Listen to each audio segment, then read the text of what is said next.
Hello, welcome to Business Live. Apologies for the delay. Coming up tonight, Exim Bank tasked to form strategic partnership with newly created development bank to support Ghana's cross-border trade.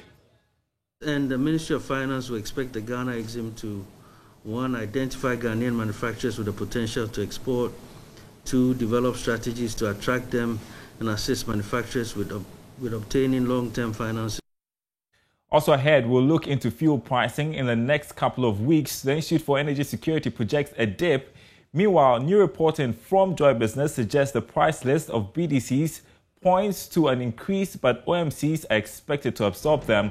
We will discuss. Plus, we have a special report from Nigeria where the COVID-19 pandemic, amid the pandemic, traders are turning online to market foodstuff to stay in business. So many countries in the world, not only one country, not only another state, no, so many countries in the world are coming here to buy the beans from this market. How workable is that in Ghana? We will discuss. Welcome once again to Business Live. We'll be right back.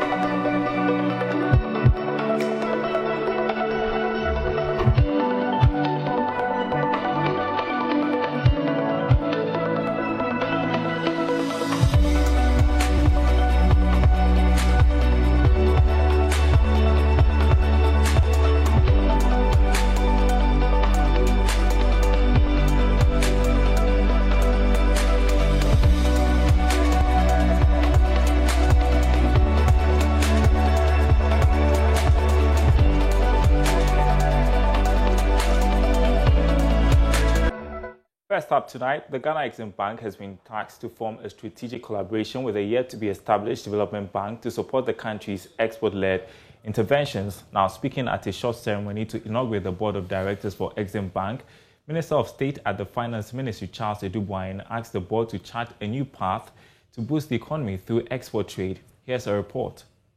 The creation of a development bank, according to the Ministry of Finance, is to provide a sustainable funding to complement the efforts of Exim Bank in reviving the economy. The new board of directors for Exim Bank Ghana, chaired by Kwadwo Boateng Gyamfi, is expected to form a strategic partnership with the development bank and other partners to increase government support to the private sector in the area of export promotion and industrialization. Here is Minister of State at the Ministry of Finance, Charles Edouboahen.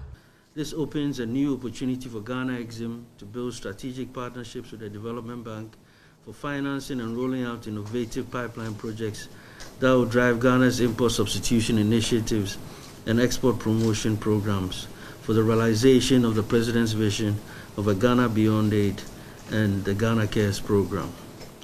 To this end, the Ministry of Finance will expect the Ghana Exim to, 1, identify Ghanaian manufacturers with the potential to export, 2, develop strategies to attract them and assist manufacturers with obtaining long-term financing support, specifically for export markets, and thereby boosting Ghana's export base and foreign exchange earning capacity as a country. Chief Executive of Exim Bank, Lawrence Ejinsam, told Joy Business that the bank is well committed to help the country achieve its industrialization agenda and also to benefit fully from the Continental Free Trade Agreement. Cross-border trade is what the Continental Free Trade Area is all about.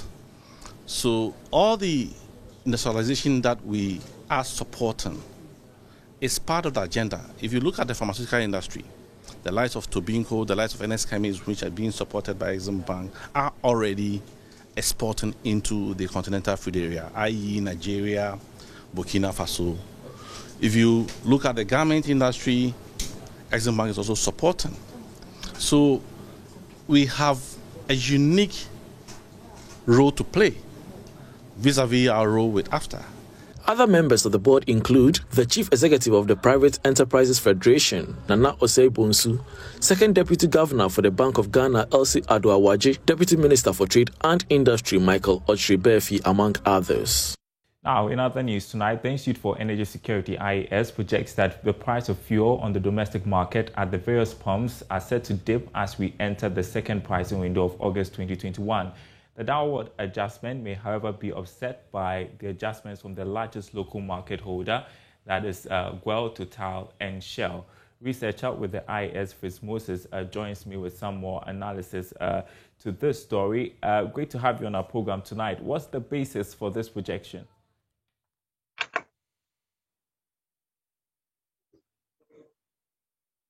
Can you hear me, Fritz? Yes, I can hear you now, Daryl. Yeah, can you hear me? Yes, so I was asking for the basis for this projection of a dip in the second pricing window.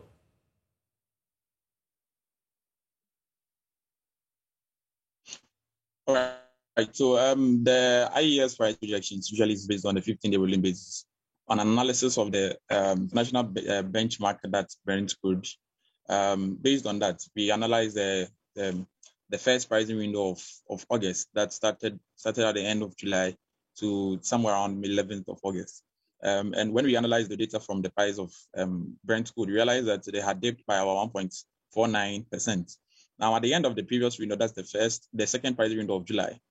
The price of oil at the end of the second pricing window of July, the price of Brent crude on average terms was around $73.19 per barrel mark. However, at the end of the pricing window of the first pricing window of August, the figure had dropped down $72.10 per barrel mark on average terms for the two windows. And again, we also looked at the commodities, that's both gasoline, that's petrol, and then gas oil, that is diesel. And we realized that for petrol, the price had also dropped by some 2.17%. Now, at the close of the second pricing window of July, the price was around $742.25 per metric ton. However, at the end of the first pricing window of August, we saw the price come down to $726.15 per metric ton. That represents the decrease of about 2.17%. Amongst the two windows. For diesel on the international markets too, we saw the price dip by some 1.77%, ending the previous window or the second price window of July at around $599.25 per metric ton. However, the first pricing window of August had ended at around $588.67 per metric ton, that representing the 1.77% reduction in the price.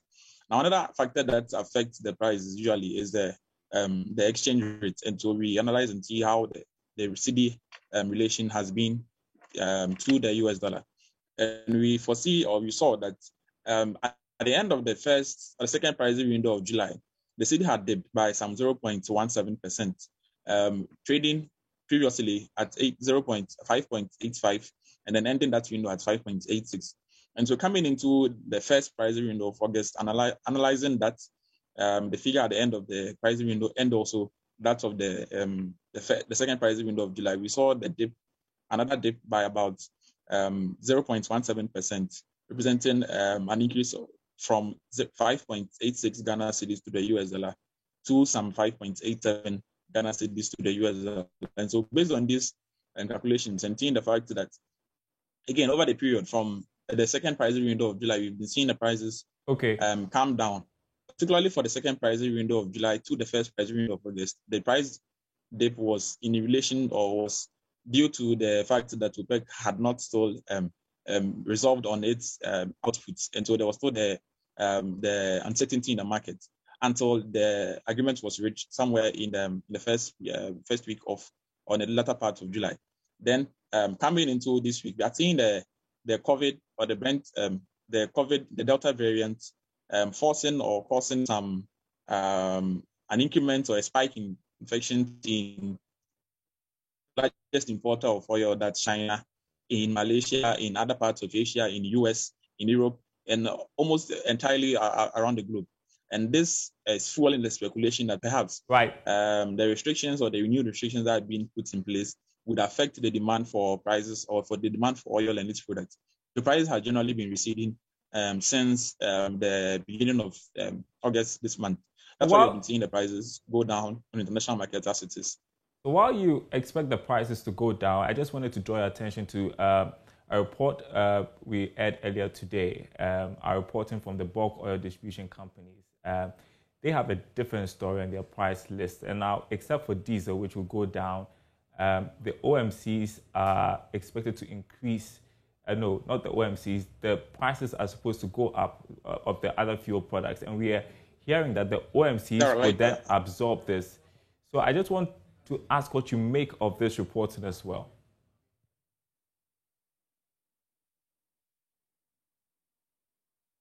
Hello, Fritz. Right. So I think the projection of the BDCs will basically be there. Yes, can you hear me? Yes, please go ahead.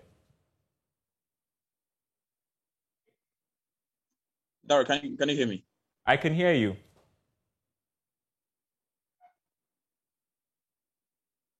Yeah, all right. So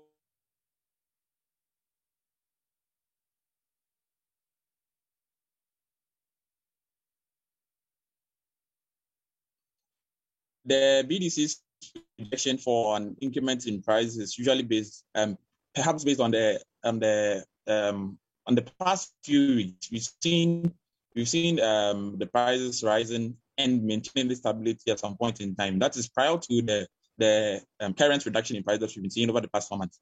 Now, if we should, that's basically the reason why we are seeing the price of diesel also go down, because if we analyze from the past 3 months, we've seen that prices usually have been stabilizing or going up a bit, particularly when we saw the vaccination rates going up, and then the market was expecting that the demand would pick up again.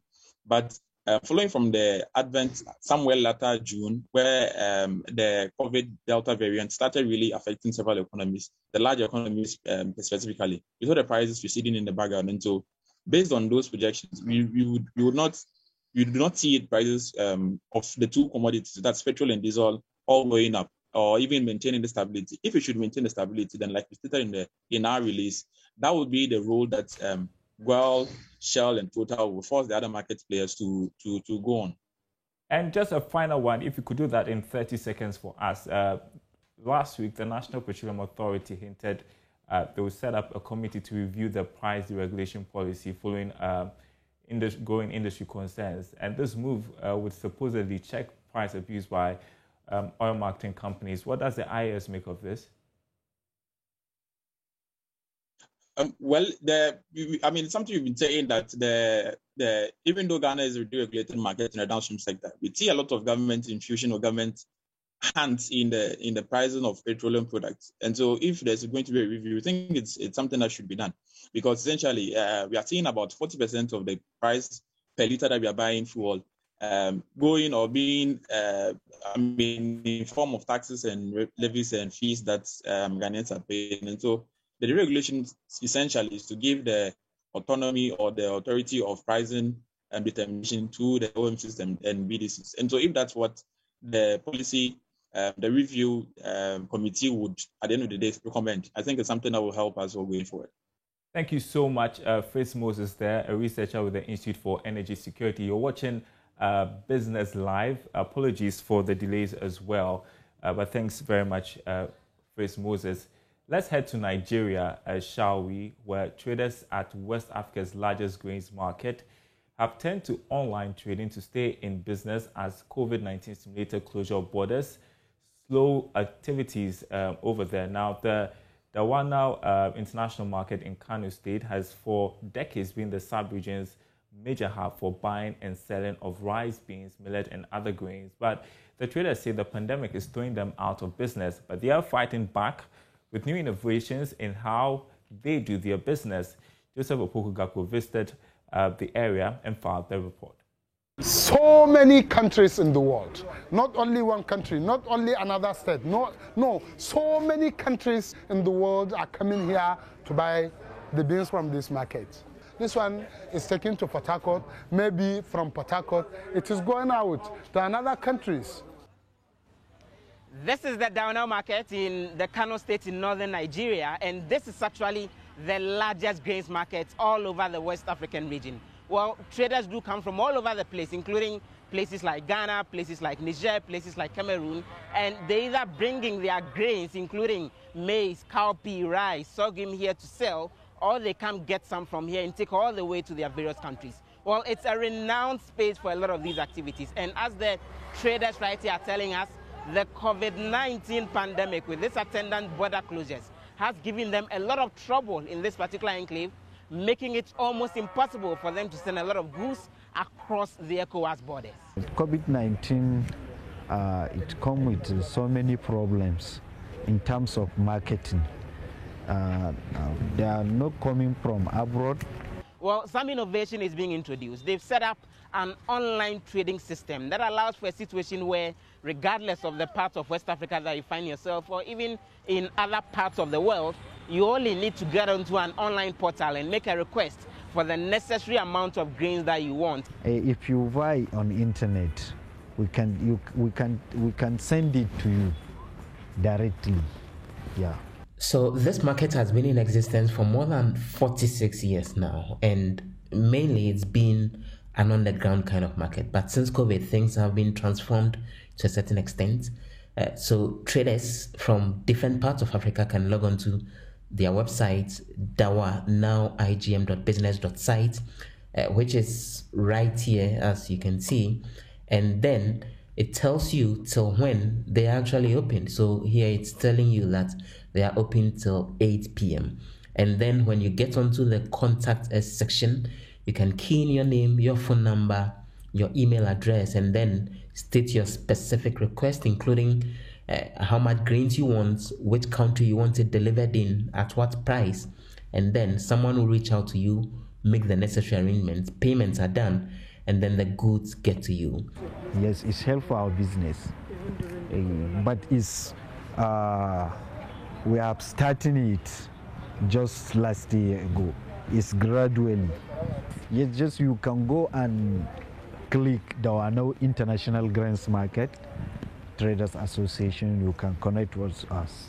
The COVID-19 pandemic has obviously brought some difficulty onto the work that the traders do here, but they are innovating in order to continue staying in business, even as efforts are made to deal with the COVID-19 pandemic. Well, from the Kano State in Nigeria, my name is Joseph Opokugaku. Wow, that looks pretty cool. What would it take to have something like this here for farmers or traders in the country here in Ghana who are struggling? I'm joined by Tony Mafu, who is General Manager of AgroInnova Limited.